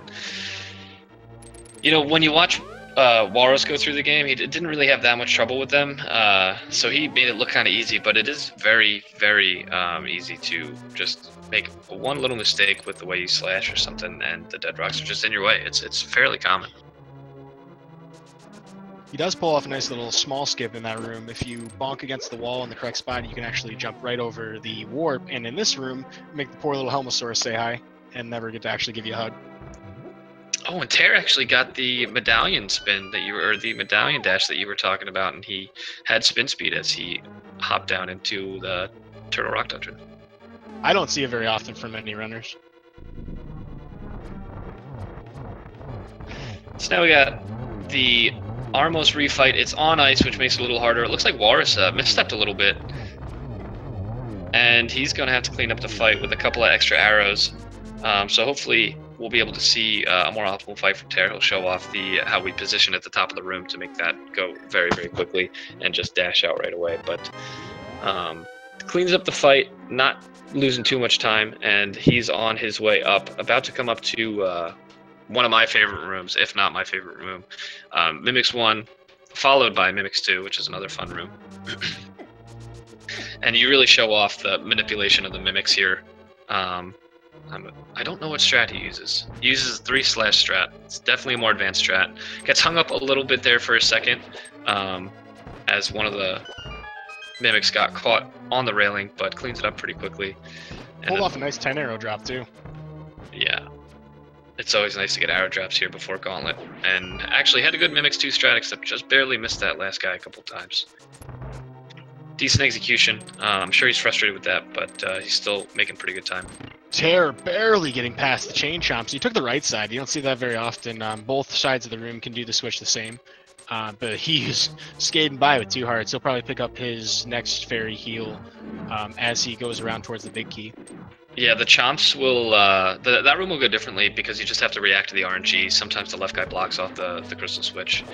Sometimes the right guy does, sometimes they both do, so you have to kind of call an audible and figure out another way to go about the room. But yeah, the chomps can be very dangerous, and he's actually in a similar situation as he only had 2 hearts going through chomps, but he does have powder, so he's going to powder all 4 of these, and he's going to have full hearts and maybe be able to utilize some beam strats going forward. And he didn't even do the enemy manipulation, still ended up getting a fairy from that pokey. They're just showering him with love right now in this game. Walrus Prime has, I'm not gonna call it the greatest gauntlet in the world. He got trolled a little bit by some of the enemies, but does get through it cleanly. Still has a decent amount of hearts, and he pulls off the one cycle Lamo with Fire Rod. Pretty difficult trick. It takes a lot of practice to be able to do that consistently. Yeah, one of the nice things about having Fire Rod is you can do a lot of these boss refights so much easier. Well, not a lot of them. That specific one, you can't do that with Moldorm or Armos. You can actually do that vanilla playing this game casually. You can do this with the ice rod. You can pick that up before the original Landmolus fight, and you can actually use that. A lot of people don't do that when they play this game casually, though. It's kind of out of the way. Right, I think Sahasrara even tells you to go there and get that if you're having trouble. That is true. It's been a little while since I played this in English, though. Oh yeah, I haven't played this in English in several years. Because there's no fun glitches on English on the US version. So why would you play that? Plus, we know what all the text boxes say. We know when we need to hit the A button and say yes to things. Thankfully, Walrus managed to avoid the Ganon Tower sprite despawn. If you actually go up those stairs at the same time that the previous room's door closes, every sprite in the upstairs of Ganon's Tower will despawn. You're forced to mirror. This actually happened to a Parisian player recently in a race. Yeah, every sprite despawns, including Moldorm, which is the reason you have to mirror out. You can't fight Moldorm and kill him to make the chest appear to hookshot across, unless you might be able to hover, but... I was wondering. Then maybe Aghanim still doesn't show up, so... I get the feeling that's the case. No hovering from Walrus today, though. We're just doing a very fast Moldorm fight. You can actually use the hookshot through these blocks. That's a very handy way to take advantage of block movement. We did this also in Misery Mire with the fire rod. You can shoot the fire rod right through them while it's in motion. The only other example of block movement that I think really comes in handy is if you use the mirror when you're in a cave, you can actually delete the blocks as well. Tairr here is going into Trinex, and at the same time, Walrus is going on to Aga too. Yeah, so we see Tairr doing the front strat. Oh, he doesn't actually kill off the fire head in time, at first before switching over. He's got limited magic though, so he's got to be careful and make sure he doesn't use too much. We also have Walrus on the left side getting some bad patterns. Unfortunately, I didn't see how many beams he actually got into. I think he's Aghanim right there. Oh, that was a clutch triple. Very, very clutch triple right there at the end. And he's still on a pretty good pace. This could be very close to a PB for him. I don't remember exactly what his time is on Ganon, so this is going to be a close one for Walrus. As of his currently posted PB, I'm looking that up right now. 1 sec.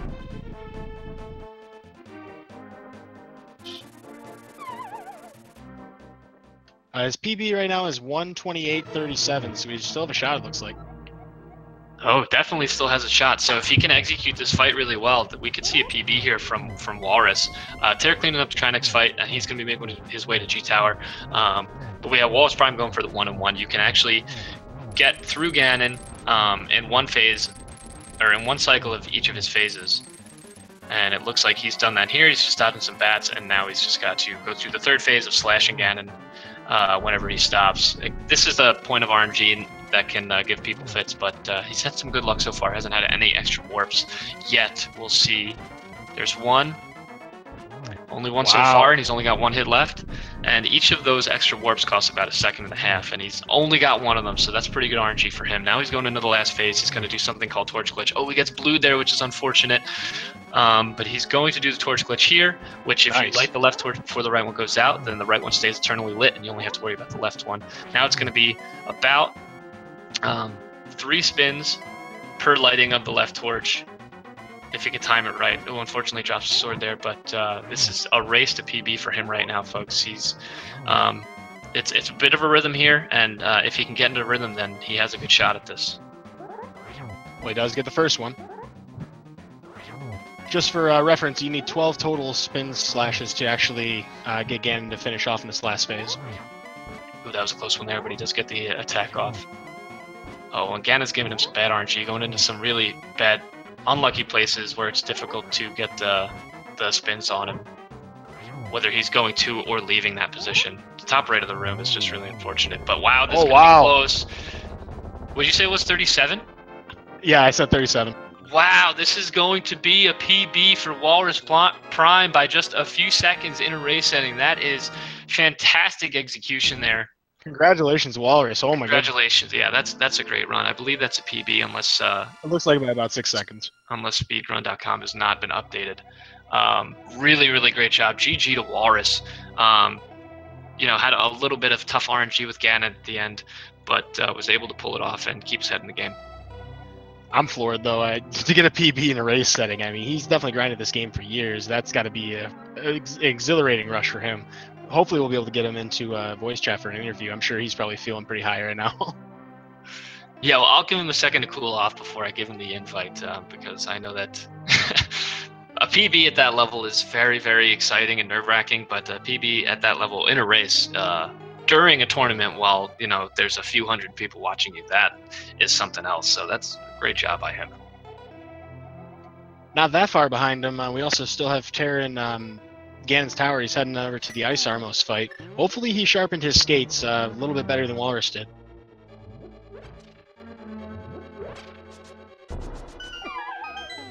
Unfortunately taking damage on the fall. Twice. Alright, we'll see how he fares with this fight. Oh, something really strange happened there. I think he tried to fire an arrow a little too early or something and caused one not to come out. I guess I'll explain. The way the Armos fight works is once all of the knights jump into the proper position is when Armos starts rotating. So if you hit them with arrows before they get to that point and they have to kind of jump back into where they want to go, they won't start rotating until they're all in the same place. So we use those arrow attacks to push a couple of them out of the way and prevent the rotation from happening until we want it to start. Oh, so you can delay it indefinitely. You can delay it indefinitely. You can kill all of them before it actually starts spinning. I'm learning a lot. I appreciate you sharing your knowledge on this. Yeah, not a problem.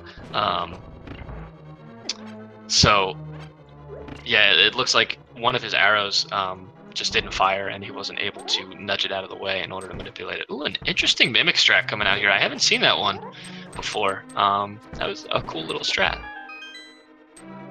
Being that Tairr has been primarily a randomized runner for the most part, there may be one artifact of some of the different techs that we've seen from the various tournaments. I've definitely seen a few things that you would never use in an NMG race, but do come up, or preferences that arise from that.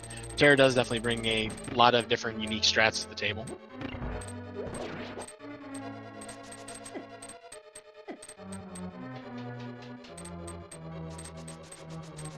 With any luck, though, he should have a pretty smooth Gauntlet 2 here. He's going to head upstairs and make quick work of that, hopefully getting a very clean Lamolus fight like we did with Walrus. He does skip the safety fairies and the magic refill going up. He doesn't have magic to refill, and so with that, he's going to save a little bit of extra time here.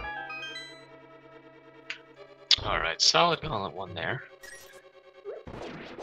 He's getting a little trolled by that top left red skeleton, but cleans up this room quickly too.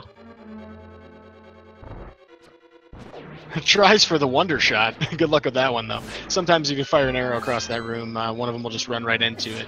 You don't lose a lot of time firing the shot, so I mean, it's always worth trying. Cleans up that room quickly. It's good RNG there. Kills that skeleton. Dodges the beam. Pretty solid Gauntlet overall there from Tairr. Yeah, Ice Sword slashes are tough.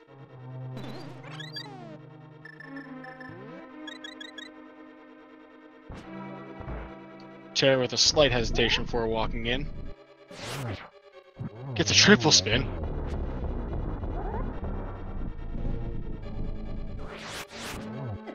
Ooh, releases that second spin just a little too early. Yeah, if you decide to fairy that bunny beam, the timing of when the land molars pop out is actually dependent on how quickly you get through the room before it. So if you just dash through, then they'll pop out like they do in the original fight. But if you wait any amount of time and the bunny beam starts moving, then they'll all start sprouting at the same time, so it changes up the fight a little bit. So it sounds like we made a tactical decision here. Yeah, absolutely. He got the fairy, and he knew how they were going to be popping out of the ground there. That's how he got in position there. Was able to get a spin on all three. Making very effective use of Samaria here to get through the Wizrobes rooms. We'll have a couple torches to light, a couple Helmosaurs to say hi to, a bomb, and then hopefully Moldorm 2 is very effective fight. This is definitely a frustrating fight to have at the end of the game. If you fall there, it's just very frustrating. You can't do it without being very mad at yourself.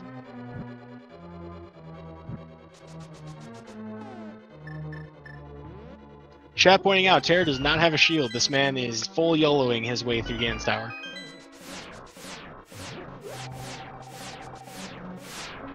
Yeah, I hope this is a strat more people employ because it looks pretty badass.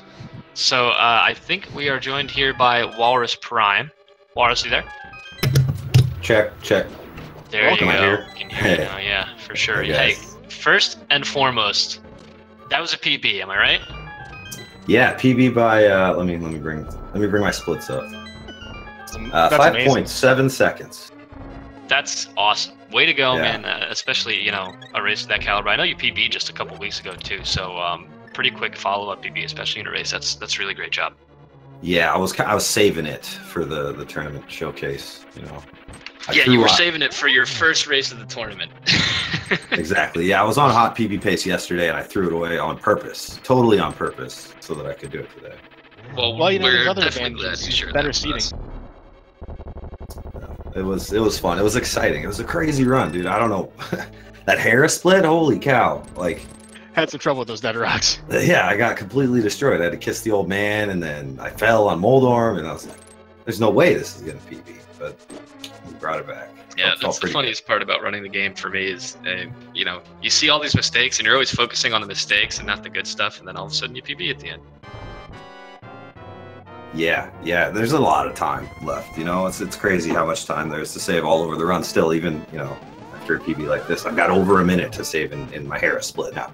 I'd be leaving Light World minus 130 or something.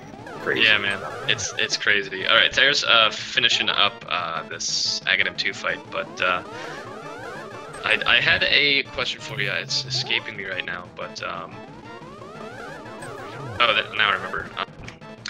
I assume you're going to be in the tourney, but I assume you're just going to be still attempting PBs and keeping up.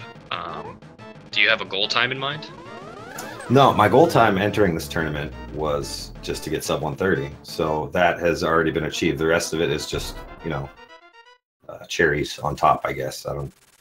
That's awesome. Well, congrats there, man. You got there really quickly. We were talking about the practice hack before. Is that something you utilized a lot in order to start improving?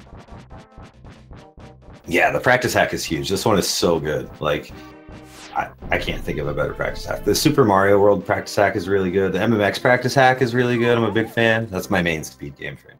Didn't know. But this one is like next level. You get frame counts on every room. How can you beat that? I don't know. Yeah, exactly. It's just instant comparison. You know exactly what the benchmark is. It's really well done, and that was developed by poor little Pinkus, who I believe is in this tournament. Yes. Shout outs to him. Speaking of Mega Man X, I think you have the world record in that, don't you? Yeah, 100%. I have the record currently with 3501. Well, it goes to show that skills in one speed game can definitely help you with another. Yeah, I felt like when I first played this game, I wasn't quite the same gamer I was. I came into this tournament with a 133 when I started, and I knocked that time down really quickly after all the time I spent in Mega Man X. So I think the skills transfer, but it's also a totally different game, right? Like Mega Man X is hold right, press jump and shoot, right? This one has got 4 dimensions, it feels like. Yeah, there's a whole lot of movement mechanics that come into play in every single room, and on top of that, there's very specific tricks like the hammer jump and things like that. So it's got a little bit of everything. The movement in this game, to me, is fascinating. So it's pretty cool to see you have so much success recently. You've increased 5 minutes in the past, I assume, month or so. Yeah, I started. Let's see. After I got knocked out of the X1 any percent tournament was when I really started pushing back on this game. So it's been a little while, like February, I think. Right. So getting back to the run here as we watch Tairr finish up, he's having a pretty solid Ganon fight. He's got the torch glitch. He's just trying to get the last bit of spins in. But I guess what I wanted to ask is more related to this race. Was there any point in the run that made you really nervous or that you were really worried about? Every single run, I'm nervous about Moldorm. I don't know. That guy is just such a jerk sometimes. And of course, I fell. So. Right. Well, GG to Tairr. He's going to be finishing up just under a 139. Hopefully, we'll be able to get him in here as well. It looks like he's joining right now. But yeah, Moldorm definitely something that just makes you nervous. For me, it's Cold Stare, so I don't know if that's another one for you. But you had a really good Cold Stare fight in this race. Yeah, Cold Stare has been in the past pretty nerve-wracking for me, but I feel like I've really nailed down that 6/, so I'm just gonna ride that one out. You know. Yeah. Great job there. And now we're joined by Tairr. He has his mic set up. There he is. Tairr, how you doing? Doing good. Man, that was a run. Yeah. Look, a few mishaps here and there. Some of it RNG related. Some of it, just tough points in the run. Was there? Why don't you give me your, high and low point of the run? High and low point. Well, Light World was kinda okay. Then Palace of Darkness happened with the key. What was then the Blind Death? Then Skywoods. Ice Palace was okay. We saw you do a really nice strategy against Cold Stare using the sword beams. You're actually able to remove the shell with only half the magic, without having to get half magic, which is a pretty nice skip if you want to look at it that way. It was really impressive to see that. We don't see that showcase too often in runs. I always do it because I like to have. Yeah, and you do have the powder there, so it is something that makes it a little faster, which is cool to see because I know it's it's not something I've seen very often. So that was I've never even heard of this tech. What is it? Sword beams on the frozen part of Cold Stare? Exactly. Oh wow. If you time it right with the fire rod, maybe Tairr has a better explanation for it because he's the one who does it. Yeah, you was just about to explain it correctly. If you shoot the fire rod and shoot a sword beam right after it, when the fire rod hit, then it counts as a second fire rod shot. So you can repeat it 4 times, so only need 4 fire rod shots, and you save your half magic bar. And that's very handy for people who don't feel too comfortable with trying to dodge the ice. A lot of newer runners, may find themselves frustrated that they have to basically use all of their magic to fight Cold Stare. If you can carry full magic or full hearts into that fight, that's definitely a great way to make sure that you have a little bit of ranged flexibility. You definitely had some difficult opportunities with the dead rocks, though, Tairr. I mean, they really out for you today. Yeah.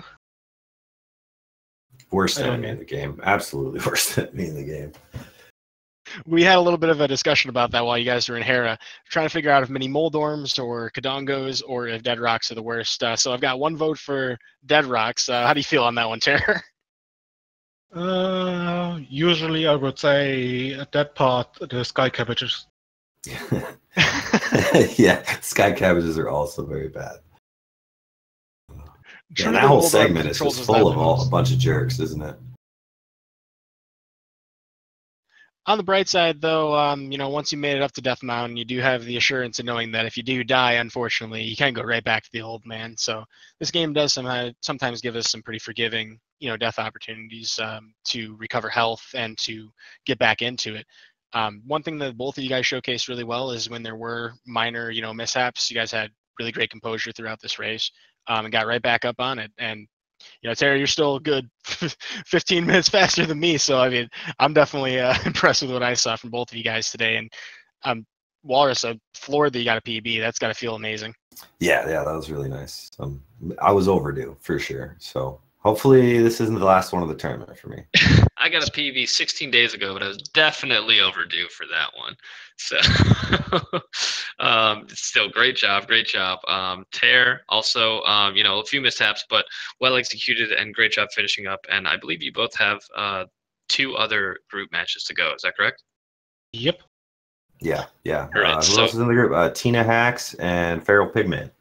Our other 2. Great. So we look forward to the rest of the races coming up from you guys. I think those 2 are racing tomorrow sometime.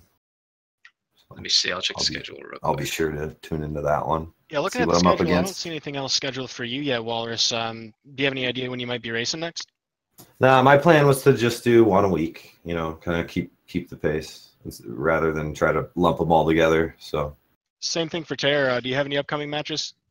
No, I kind of opt to do the same thing. All right. Yeah, we do have a. Sorry, go ahead. I was just going to say, just confirming, Feral Pigman and Teen Hex will be tomorrow at 10 p.m. Eastern time. So we'll definitely keep an eye out for that. Keep our eye on the standings for your group. Yeah, I'm sure I'll be tuning into that one for sure. All right, great. So I don't believe anything's coming up right after this. So the race is coming up tonight, though. There are quite a few. We're going to have Ninnies versus Drunken Draconian at 8 p.m. And I believe you will be listening to Metatron and Josh, a common commentary duo for that one. They're pretty We good. also have that's going to be on Speed Gaming 4. We also have Colthorpe versus Greenland and Shirt. That should be a pretty solid race as well. That's going to be on Speed Gaming 3 at 9 o'clock. And I believe that will be Greenham and Zelnas on commentary. So that should be a fun race as well. I think both of those races are pretty close PBs for all four of those guys. So that should be a fun night of races. And then on SG4, after the first race, we're going to have Negazeus, I'm hoping I pronounced that right, and Oh Hey, It's David. And that, like I said, that'll be on Speed Gaming 4 at 10 o'clock, and you'll be listening to Almighty Bobino and Magius there. So make sure you guys stay tuned to those channels upcoming for those races, and keep an eye on the tournament schedule for all the upcoming races in the next couple of days. Does anybody want to say last couple of words before we sign off here? Big day. Also, if you guys haven't already, follow these runners, Walrus Prime and Tairr. They are posted in the chat now. These guys are fantastic. I myself am Eudaimonistic. This is Dude Bro Sick. Yep, that's me, Dude Bro Sick. And yeah, I'm going to second him there. Make sure you do follow these guys. You'll see some cool, neat tricks from Tairr as he keeps playing, and you'll see Walrus Prime get a PB every 2 weeks. So definitely good runners to watch. So again, Walrus, great job, and congrats on the PB. Tairr, nice job on the run, and good luck in the rest of the group stage going forward. And we look forward to the rest of your guys' races. So thanks everyone for tuning in. Make sure you follow the runners, make sure you watch the upcoming races, and we will catch you at the next race. Thanks for the great run, guys. Thanks, guys. Good luck going forward, Tairr. Same to you.